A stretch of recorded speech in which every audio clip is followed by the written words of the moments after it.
Tax revenues are under pressure, but demands of the country's coffers are increasing. It's that dilemma which had delegates talking about how small business growth can help create jobs and contribute to the fiscus. Small businesses already benefit from a lower corporate tax rate than the 28% paid by big business. Then there's the employment tax incentive, which encourages companies to hire young people.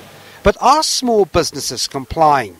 We were actually deliberating on is, can we look at means where we will be assisting businesses, the small businesses, to strive, not to really fail in their first 3 years. We need to be looking at how can we as government reduce the red tape?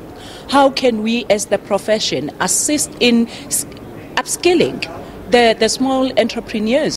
The tax ombudsman, Judge Bernard Ngwepe, says his recent report on delayed tax refund payments by SARS shows small businesses are hit hard by delayed refunds. Businesses almost had to shut down, and some had to go and arrange some further overdrafts at a huge cost simply because their cash was being withheld, and some had almost had to retrench their staff. SARS executives are expected to announce to Parliament tomorrow a 13 billion rand shortfall in revenue collection in the first quarter of the financial year, as effects of the recent recession are felt. Then there's a go slow on tax or weakening tax morality, as the finance minister puts it. It could have huge ramifications for government's social obligations, such as grants and education.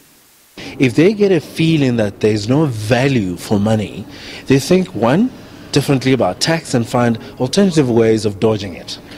It could be legitimate, and to everyone's dismay, it could be illegitimate. And those behaviors are normally compounded when there is no evidence of proper use of funds as it would be. For example, in state-owned enterprises, there are some concerns that we cannot ignore.